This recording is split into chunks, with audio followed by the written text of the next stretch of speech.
I got a headset. It's cool. I've got well, what we're gonna do, we're gonna use the original Path and Tarot deck. I called it the Path and Sigil Tarot. I mean, I needed a name at the time, and you know, because it was based on sigils, but not entirely. Just the major arcana cards, and then the other cards were based on playing cards. You know, you can see them here. So in a way, it was more like a widget deck. Like things were sort of pre-made in a way, and it was just to sort of prove the concept. Like, does this even make sense to make? And it did. Let's draw a card. Aw, a loss in pleasure. Well, I mean, I don't know. That's okay. So, getting these cards, any negative card in a tarot draw, it's almost. I feel good about it sometimes because then it's like getting the negative uh, uh, result first. It's like, okay, well, it's done. It's over with. We can move on from here. But let's get another card and see what the resolution of the loss and pleasure and its temperance. The sigil design is a little bit different than what is on the other decks, but it's neat because the sigils really do. I'm not going to tell you the secret of the sigil, how I made it, but um, they, for some reason, actually resemble, some of the more traditional pictures of what you see on the tarot cards. The sigils, in a weird way, sometimes depict what's happening. And in this card, it kind of reminds me of that, like the mixing of like two things. So, coming from a loss and pleasure, you have, like tempering yourself through the alchemy of, different energies. I think that's what makes the most sense as a resolution from this, loss that's being perceived here. But sometimes these losses aren't that bad. Sometimes you gotta lose something to gain something. And if you really think about it, the universe, everything that's around you, the spirit, um, it takes things away from you to protect you for the things that are actually meant for you. And a lot of times I mean, I've done this a lot in my life where you chase down just the wrong thing. You think you want it. You think like you've sold yourself on it. That's your story. It becomes your personal identity, but it's not really meant for you in the long run. It's meant for you to kind of have that experience, but the universe wasn't really intending for that thing, like, to be it, for it to be um, a part of your life forever. And so in a way, like, it's protecting you from that. It's not meant for you in any way. It doesn't fit. It's just something that you tried to do, and it didn't work out. You've lost pleasure in it basically over time, and so that's just the natural way of figuring out the things that don't work for you. So it's a really good thing in hindsight. I think it's hard because you're like, I really wanted that thing, and um, it didn't work out for whatever reason. You lost your heart in this thing. Um, but really after that, you figure out real quick what works and doesn't work through the mixture of how you unpack your emotions and your experiences with it. And it ends up being like a positive thing. So let's do one more card and see what our result. Well, this is kind of cool actually, because now we got both fives, both of the really bad fives in the tarot reading. So actually, this is neat because this makes even more sense, concerning temperance, the mixture of the material trouble, the mixture of the loss and pleasure that's happening here. So why don't we, now that we have this really interesting synchronicity, that, I mean, that's not, these things aren't expected in readings at all.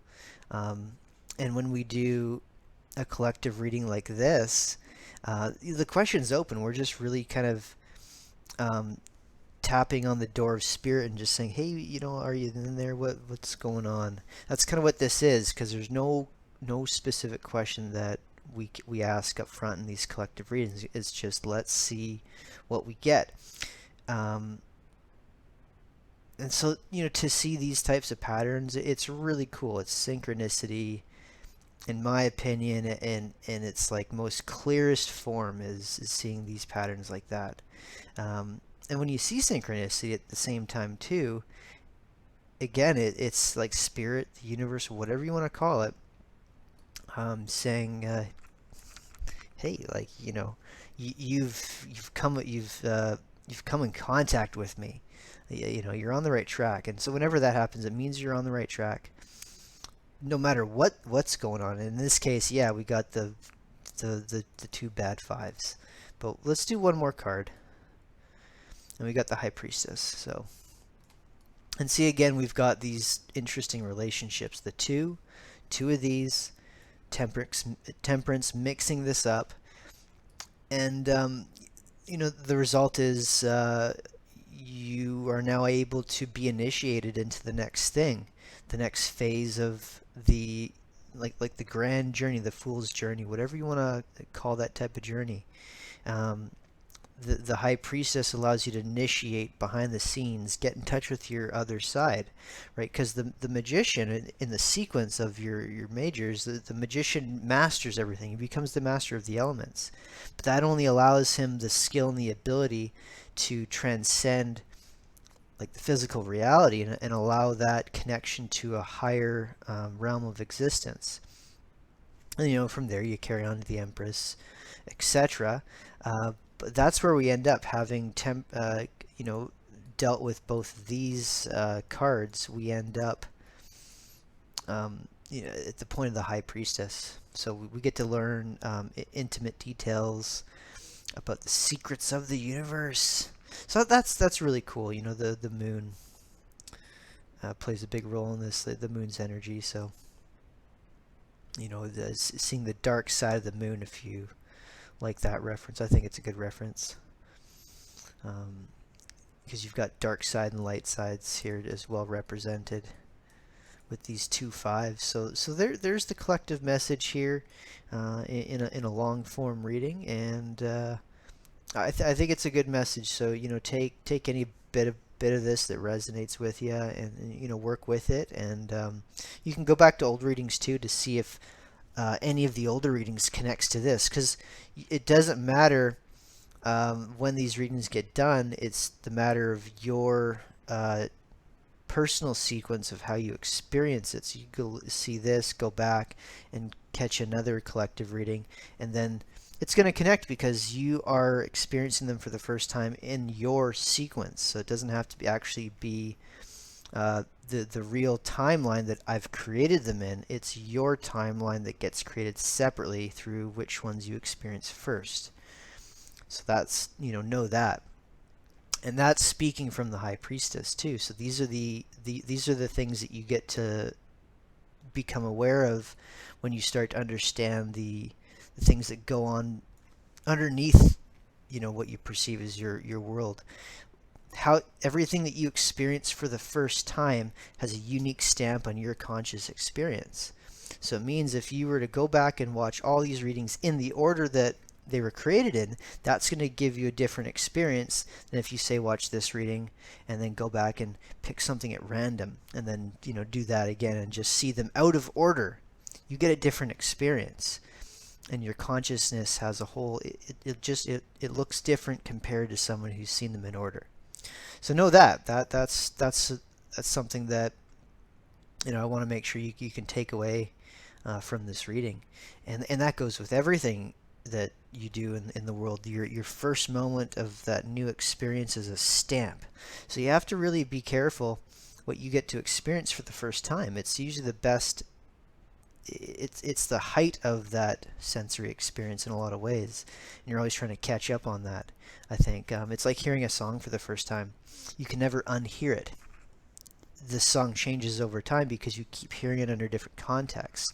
But remember that. So think of the things that you do in your life, and think, this is going to be the first time I'm going to hear this. So treat it that way. Give it give it the respect it deserves. So take that away. I think that's a good high priestess message for you. So I will see you in another reading. Reach out to me if you feel like it. There's lots of ways. You got a bunch of links there to work with, and I'll see you again. Bye.